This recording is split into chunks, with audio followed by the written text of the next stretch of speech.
नमस्कार। झारखंड सरकार ने ठोस निर्णय लेते हुए 22 भर्ती परीक्षाओं को रद्द कर दिया है। 17 भर्ती परीक्षाओं की जांच का जिम्मा सीआईडी को सौंपा है। इसके अलावे 6 भर्ती परीक्षाओं को स्थगित कर दिया गया है। देर रात ये फैसला सरकार की तरफ से तो हालांकि पहले ही ले लिया गया था कैबिनेट की बैठक में ही, लेकिन देर रात इसका नोटिफिकेशन कार्मिक विभाग की तरफ से जारी कर दिया गया।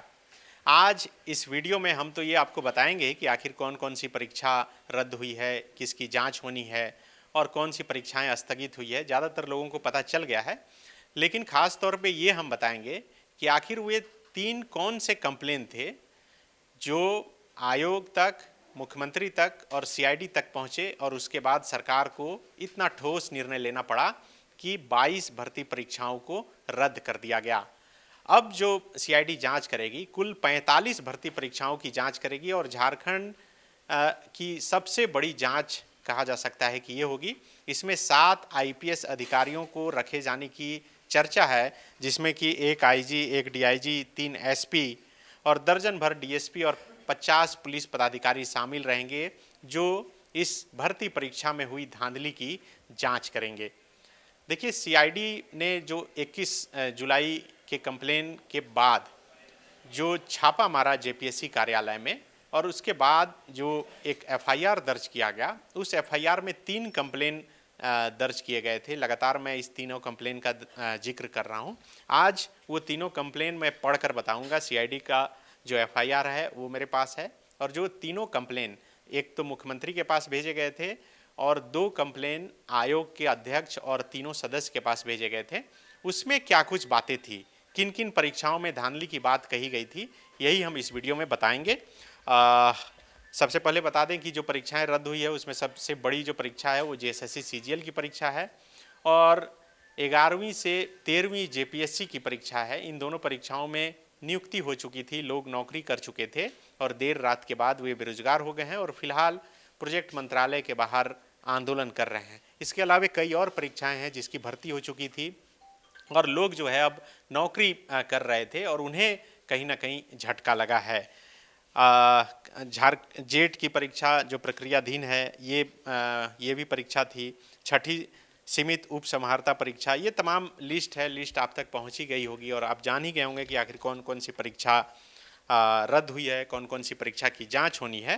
लेकिन आपको हम शुरू से बताते हैं कि आखिर कैसे जेपीएससी में व्याप्त इन भ्रष्टाचार की जानकारी जो है लगातार मिलती गई और उसके बाद ये कार्रवाई शुरू हुई।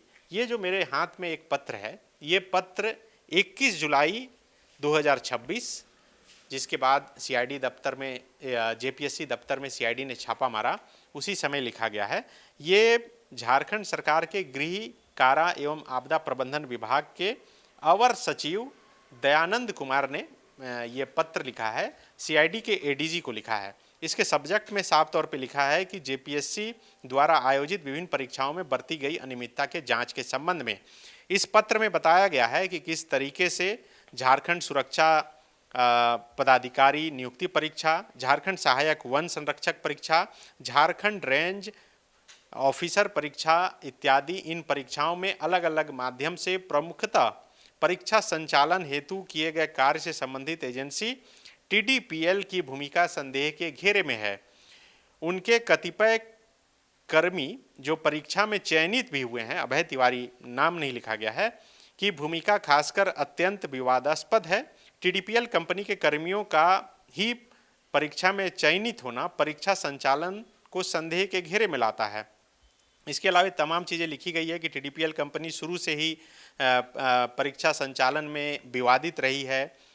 उत्तर प्रदेश के लखनऊ में जो है वहाँ एसटीएफ के द्वारा एक कांड का उद्भेदन किया गया था और इस कंपनी को ब्लैकलिस्ट भी किया गया था। इसके अलावा 2025 में जेएसएससी द्वारा ब्लैकलिस्ट किया गया था, फिर भी यहाँ पर काम दिया गया, जो ये बताता है कि कहीं ना कहीं आयोग के जो लोग हैं वो भी इस पूरी धांधली में संलिप्त हैं। तो ये लेटर सीआईडी के एडीजी को लिखा गया झारखंड सरकार के गृह, कारा एवं आपदा प्रबंधन विभाग की तरफ से और उसी के बाद ये कार्रवाई शुरू हुई। आपने देखा होगा कि 21-22 जुलाई को किस तरीके से सीआईडी दफ्तर में, जेपीएससी दफ्तर में जो है सीआईडी की टीम ने छापा मारा था और उसके दूसरे दिन ही जेपीएससी की examination deputy examination controller Shweta Gupta, TDPL के जो डायरेक्टर हैं और उनके साथ साथ और कुल 5 लोगों की गिरफ्तारी हुई थी और उसके बाद लगातार गिरफ्तारियां हो रही है और अब तक 20-25 के आसपास गिरफ्तारियां हो चुकी है। एक मुख्यमंत्री हेमंत सोरेन को पत्र लिखा गया था। ये पत्र लिखने वाले ने अपना नाम नहीं लिखा है, लेकिन इस पत्र में भी बाकायदा बहुत डिटेल के साथ ये जानकारी दी गई थी कि किस तरीके से जेपीएससी की परीक्षाओं में धांधली हो रही है। इसके सब्जेक्ट में लिखा गया था कि जेपीएससी में परीक्षा कार्यों के आवंटन एवं संचालन में संभावित अनियमितता की उच्च स्तरीय जांच कराने हेतु इसमें बताया गया है कि टीडीपीएल एजेंसी को जो काम दिया गया है वह एजेंसी एंड टू एंड काम देख रही है। आप देखिए कि ये 8 बिंदु दिखाया गया है और बताया गया है कि कैसे इसी कंपनी को वन टाइम रजिस्ट्रेशन, उसके बाद ऑनलाइन एप्लीकेशन फॉर्म प्रोसेसिंग, उसके बाद एडमिट कार्ड जनरेशन, उसके बाद क्वेश्चन पेपर प्रिंटिंग, उसके बाद ओएमआर सीट और answer booklet printing, OMR scanning, online screening marketing OSM जिसे बोलते हैं, इसके बाद रिजल्ट प्रोसेसिंग। ये 1 से लेकर 8 मतलब विज्ञापन निकलने से लेकर रिजल्ट निकलने तक का काम टीडीपीएल को दे दिया गया है, जो संदेह के घेरे में है। और ये गुप्त पत्र मुख्यमंत्री को लिखा गया था। इसमें लिखा गया है कि जेपीएससी के इतिहास में पहली बार ऐसा हुआ है कि किसी एक एजेंसी को ओटीआर से लेकर अंतिम परिणाम घोषित करने का संपूर्ण कार्य सौंपा गया है। पूर्व में परीक्षा की पारदर्शिता एवं गोपनीयता बनाए रखने के उद्देश्य से प्री प्रोसेसिंग, पोस्ट प्रोसेसिंग तथा कॉन्फिडेंशियल प्रिंटिंग जैसे कार्य अलग अलग एजेंसियों को दिए जाते थे, जिससे किसी भी प्रकार की अनियमितता या हितों के टकराव की संभावना न्यूनतम रहे। इसके विपरीत वर्तमान व्यवस्था में समस्त कार्य एक ही एजेंसी को दिए जाने से परीक्षा प्रक्रिया जो है निष्पक्ष एवं विश्वसनीय नहीं है और ये सब संदेह के घेरे में है। इसके अलावा इसमें बाकायदा परीक्षा का नाम लिखा गया है और बताया गया कि किस तरीके से इन परीक्षाओं में जो है गड़बड़ियां हुई है। इसमें लिखा गया है कि यह भी जानकारी प्राप्त हुई है कि उक्त एजेंसी द्वारा कुछ परीक्षाओं का कार्य अन्य एजेंसी के नाम से भी उसी समूह के व्यक्तियों के माध्यम से कराया गया। मतलब आप देखिए यहाँ पर साफ तौर पे ये बताया जा रहा है कि टीडीपीएल भले ही काम नहीं लिया हो, लेकिन टीडीपीएल के लोग ही उस कंपनी, जो दूसरी कंपनी को भी कहीं काम मिला तो उसके काम को देखते रहें।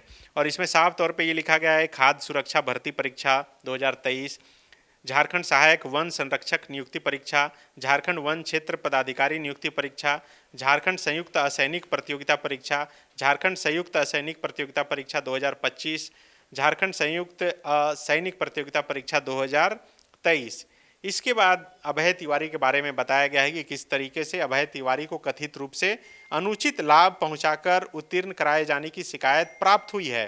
बाद में विवाद उत्पन्न होने पर उनके मुख्य परीक्षा में उपस्थित रहने की भी जानकारी प्राप्त हुई है, अनुपस्थित रहने की जानकारी प्राप्त हुई है। इस संबंध में उपलब्ध दस्तावेज अटैच किया गया है इसमें और बताया गया है कि कैसे कैसे वो परीक्षा में पास होते रहा, लेकिन जब बहुत हल्ला हो गया तो फाइनल परीक्षा में उससे शामिल होने से रोका गया ताकि बात जो है बिगड़ नहीं जाए। लेकिन आप देख रहे हैं कि किस तरीके से लगातार ये बात निकलकर सामने आती रही है कि 4-5 परीक्षाओं में लगातार अभय तिवारी जो है वो पास होते रहा। इसमें साफ तौर पे लिखा गया है कि यह भी जानकारी प्राप्त हुई है कि परीक्षा के उपरांत ओएमआर सीट और आंसर बुकलेट कई महीनों तक संबंधित एजेंसी की कस्टडी में रखी जाती थी, जो कि बहुत नियम के विरुद्ध है। जबकि पूर्व में निर्धारित व्यवस्था के अनुसार स्कैनिंग का कार्य पूर्ण होने के उसी दिन उत्तर पुस्तिकाओं एवं ओएमआर सीट को पुनः सीलबंद कर स्ट्रांग रूम में सुरक्षित रखा जाता था। वर्तमान व्यवस्था में इस प्रक्रिया का पालन नहीं किए जाने से अभिलेखों की सुरक्षा एवं गोपनीयता पर गंभीर प्रश्न उत्पन्न होते हैं। इसके अलावा बताया गया है कि किस तरीके से लिखित परीक्षाओं की उत्तर पुस्तिकाओं का मूल्यांकन ऑनलाइन स्क्रीन मार्किंग ओएसएम प्रणाली के माध्यम से कराया जा रहा है। ऐसी सूचना प्राप्त हुई है कि ओएसएम के डेटाबेस में कथित रूप से छेड़छाड़, देखिए ये जो 11 to 13 जेपीएससी जो रद्द हुई है और उसको लेकर यहाँ पर बताया गया है कि उसमें कॉपी स्कैन करके और उसके बाद जांच किया गया था। ये जो कंप्लेन मुख्यमंत्री के पास भेजी गई थी, इस कंप्लेन में ये बताया गया है कि कुछ अभ्यर्थियों के अंक बढ़ाने तथा कुछ के अंक घटाने जैसी अनियमितताएं की जा सकती है। बाद में लॉग फाइल्स हटाकर साक्ष्य मिटाने का प्रयास किया जाता है। इन आरोपों की सत्यता की जांच डिजिटल फॉरेंसिक ऑडिट के माध्यम से कराई जानी आवश्यक है। यह भी उल्लेखनीय है कि तत्कालीन परीक्षा नियंत्रक असीम केस्पोट्टा द्वारा उक्त एजेंसी के आचरण एवं कार्य प्रणाली के संबंध में तत्कालीन आयोग के अध्यक्ष को अवगत कराया गया था। उसके बाद परीक्षा संबंधी कार्यभार वापस लेकर उप परीक्षा नियंत्रक श्वेता गुप्ता को सौंप दिया गया। बाद में परीक्षा नियंत्रक के रूप में पदस्थापित लोकेश मिश्रा को भी आरोप लगाकर कार्यमुक्त कर दिया गया। मतलब नियम के विरुद्ध भी श्वेता गुप्ता को जो है काम दिया गया। एग्जामिनेशन कंट्रोलर के रहते हुए भी डिप्टी एग्जामिनेशन कंट्रोलर को ज़्यादातर काम दिए गए। इसमें साफ तौर पे लिखा गया है कि अतः माननीय मुख्यमंत्री महोदय से सादर अनुरोध है कि TDPL को परीक्षा संबंधी कार्य आवंटित करने की संपूर्ण प्रक्रिया की जांच कराई जाए। निविदा प्रक्रिया एवं सरकारी वित्तीय नियमों का पालन की जांच कराई जाए। उक्त एजेंसी द्वारा आयोजित सभी परीक्षाओं का स्वतंत्र तकनीकी, प्रशासनिक एवं डिजिटल फॉरेंसिक ऑडिट कराई जाए। OMR seat, answer booklet, OSM database और सर्वर लॉग का सुरक्षित संरक्षण सुनिश्चित कर उसकी जांच कराई जाए। 5वां लिखा गया है कि यदि जांच में किसी प्रकार की अनियमितता अथवा भ्रष्टाचार प्रमाणित होता है तो संबंधित व्यक्तियों एवं एजेंसी के विरुद्ध विधि सम्मत कठोर कार्रवाई की जाए। इसके अलावा लिखा गया है कि भविष्य में परीक्षा प्रक्रिया की पारदर्शिता एवं निष्पक्षता सुनिश्चित करने के लिए परीक्षा के विभिन्न कार्य अलग अलग एजेंसी के माध्यम से कराया जाए। ये किसने ये पत्र लिखा है ये नहीं पता, लेकिन कई लोग कहते हैं कि शायद असीम केस्पोट्टा जो पहले एग्जामिनेशन कंट्रोलर थे उन्होंने ही ये पत्र लिखा है, लेकिन ये बात क्लियर नहीं है। एक और कंप्लेन जो भेजी गई थी ये 1 जनवरी 2026 को ये कंप्लेन JPSC दफ्तर में JPSC के चेयरमैन और JPSC के तीनों सदस्य को भेजी गई थी। और इसकी खबर मैंने पहले भी आपको बताई है कि किस तरह से ACF और FRO के करीब 500 MR सीट में हेरफेर की गई है। ये बेंगलोर कोरमंगला के रहने वाले एक व्यक्ति हैं सौरभ बर्मन। उन्होंने ये पत्र 5 पन्ने का ये कंप्लेन और बहुत डिटेल के साथ बताया गया है कि कैसे परीक्षाओं में गड़बड़ी हो रही है और कौन कौन परीक्षाओं में गड़बड़ी की जा रही है। इसमें बताया गया था कि और ये सारे जो कंप्लेन हैं CID ने जो FIR दर्ज किया है जिसके बाद कार्रवाई हो रही है, इस सभी कंप्लेन को उस FIR के साथ अटैच किया गया है। इसमें लिखा गया है कि झारखंड लोक सेवा आयोग द्वारा सूचीबद्ध एजेंसी TDPL के माध्यम से आयोजित FRO और ACF परीक्षाओं में कथित अनियमितताओं एवं कदाचार के संबंध में औपचारिक शिकायत, जिसमें अभ्यर्थी सब मार्केटिंग मैनेजर अभय तिवारी की संलिप्तता का आरोप है। इसमें बताया गया है कि FRO और ACF की परीक्षाओं के संबंध में कुछ गंभीर और चिंताजनक अनियमितताएं कथित रूप से की गई हैं। इसमें OMR उत्तर पुस्तिकाओं में अवैध हेरफेर, डिजिटल मूल्यांकन प्रक्रिया में छेड़छाड़ और अंकों में अनाधिकृत बदलाव के माध्यम से प्रभावित किया गया है, जिसके परिणाम स्वरूप बड़ी संख्या में अयोग्य अभ्यर्थियों को प्रारंभिक परीक्षा की मेरिट सूची में शामिल कर लिया गया। आगे आरोप लगाया गया है कि TDPL एजेंसी से जुड़े जो कर्मचारी हैं 3 का नाम दिया गया। इन तीनों को अरेस्ट भी CID पहले ही कर चुकी है। एक तो अभय तिवारी, दूसरा उस्मान और तीसरा अवध। उस्मान जो है ये मुख्य प्रोग्रामर था TDPL एजेंसी में और अवध जो है असिस्टेंट प्रोग्रामर था। इसकी गिरफ्तारी हो गई है। अभय तिवारी की भी गिरफ्तारी गोड्डा के पोड़ैयाहाट से हुई है। इसके अलावे इसमें ये भी बताया गया है कि इनके मोबाइल नंबर और इनके आपसी जो संबंध हैं उसका call detail record, tower location data और डिजिटल कम्युनिकेशन लॉग के माध्यम से सत्यापित किया जा सकता है कि कैसे ये लोग मिले हुए हैं और कैसे गड़बड़ी कर रहे हैं। आगे आरोप ये लगाया गया है ये 5 पन्ने के पत्र में कि TDPL द्वारा नियुक्त प्रोग्रामर की सहायता से OMR सीट और डिजिटल मूल्यांकन प्रणाली में हेरफेर करके अभ्यर्थियों को अवैध रूप से मेरिट सूची में प्रवेश दिलाने की बात जो है ये कही जा रही है। इसके अलावा दूसरे पन्ने में जो है वो लिखा गया है कि ACF परीक्षा में किस तरीके से जो है पूरी तरीके से गड़बड़ किया गया है। इसमें बताया गया है कि अभय तिवारी, जिनके पिता का नाम सुखदेव तिवारी है, जो JPSC विज्ञापन संख्या 4/2024 के तहत FRO परीक्षा में शामिल हुए थे। उनका रोल नंबर, बाकायदा रोल नंबर दिया गया है, OTR नंबर दिया गया है, रजिस्ट्रेशन नंबर दिया गया है। उनका नाम आयोग द्वारा प्रकाशित एफआरओ की प्रारंभिक परीक्षा के परिणाम में दर्ज है। एफआरओ प्रारंभिक परीक्षा परिणाम की प्रति जो है इसमें संलग्न की गई है। और आगे कहा गया है कि अभय तिवारी ने जेपीएससी द्वारा विज्ञापन संख्या एसीएफ की परीक्षा में भी भाग लिया और उस परीक्षा में भी उसका भी जो है सब कुछ इस कंप्लेन में अटैच किया गया है। और दस्तावेज में कहा गया है कि यदि उपरोक्त तथ्यों का सत्यापन होता है तो गंभीर बातें जो है निकलकर सामने आएगी। इसमें नो रिलेशन नो कन्फ्लिक्ट, कोई संबंध नहीं, कोई हितों का टकराव नहीं, जो एक नियम है उसका उल्लंघन इसमें जो है पकड़ा जाएगा और पता चलेगा कि किस तरीके से गड़बड़ियाँ की जा रही थी।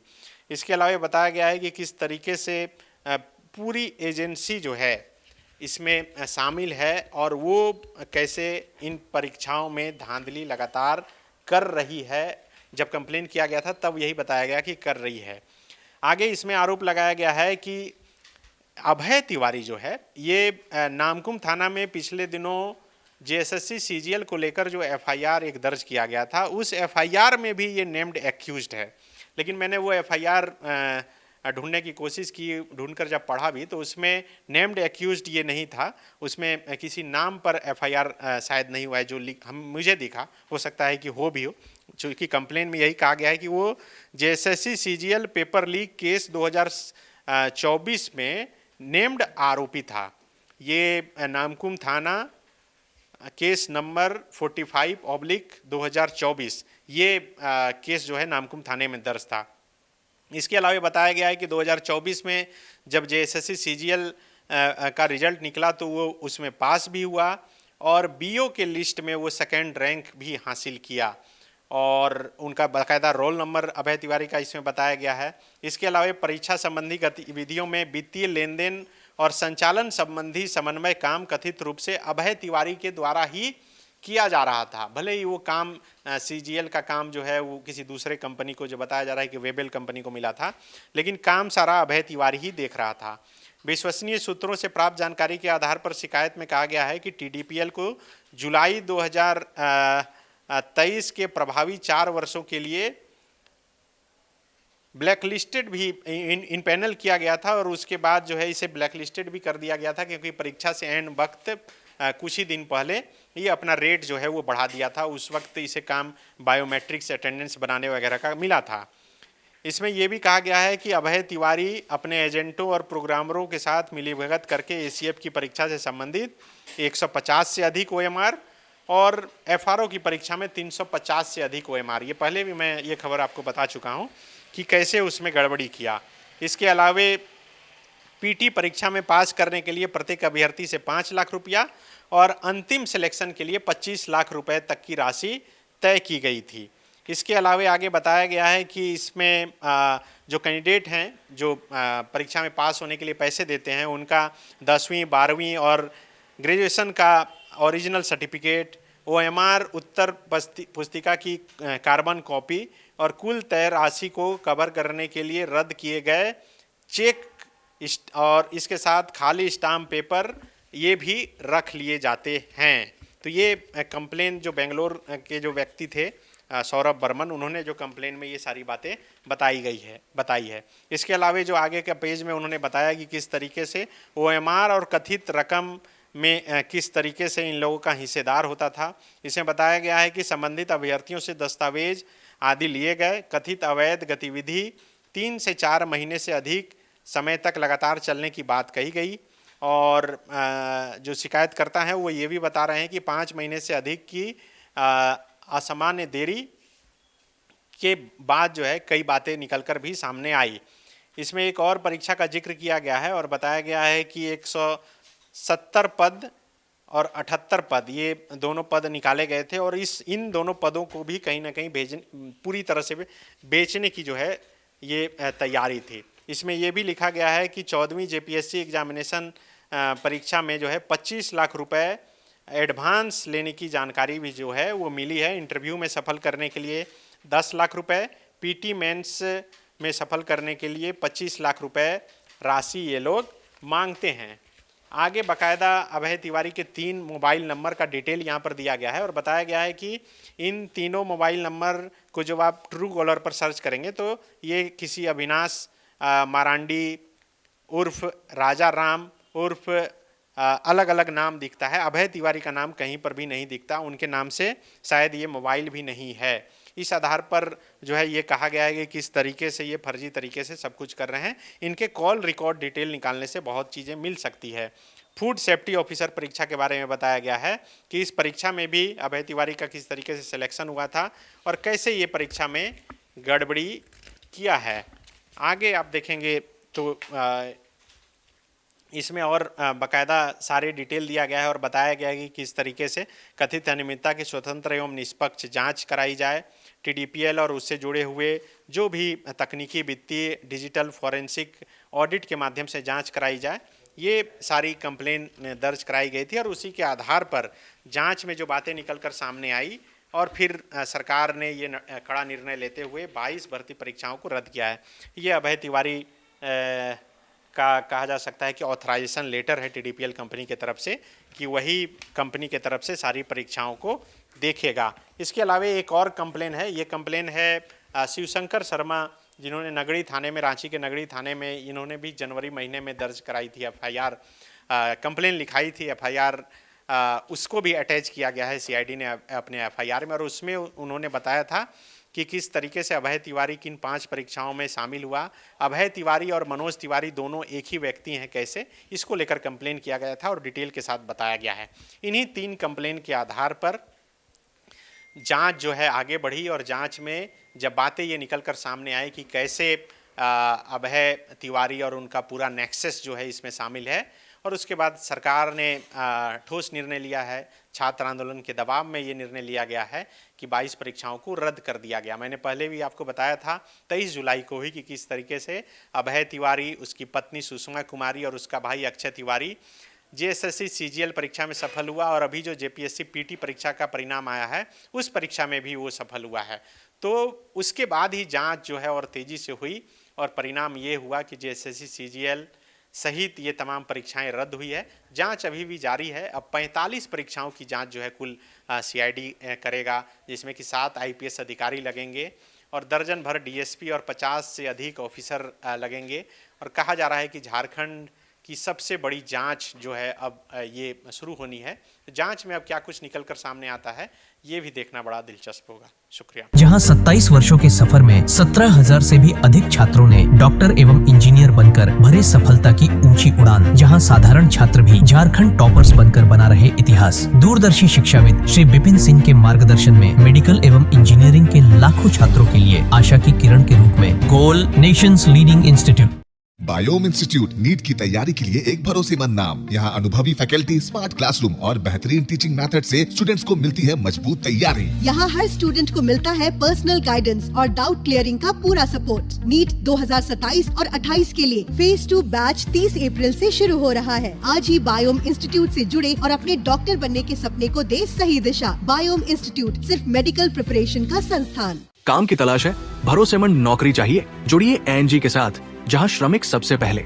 12 घंटे की ड्यूटी, हर दिन 3 समय का खाना, मुफ्त रहने की सुविधा, आपकी सुरक्षा के लिए इंश्योरेंस, ओवर टाइम का लाभ, PF सीधा क्लाइंट से, समय पर पूरा वेतन और जरूरत पड़ने पर एडवांस पे। ANG मैन पावर सॉल्यूशंस, सम्मान के साथ काम, भरोसे के साथ कमाई।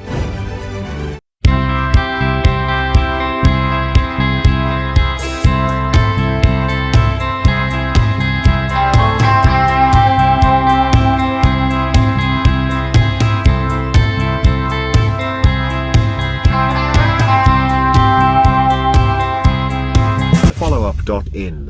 Like, share, and subscribe. www.thefollowup.in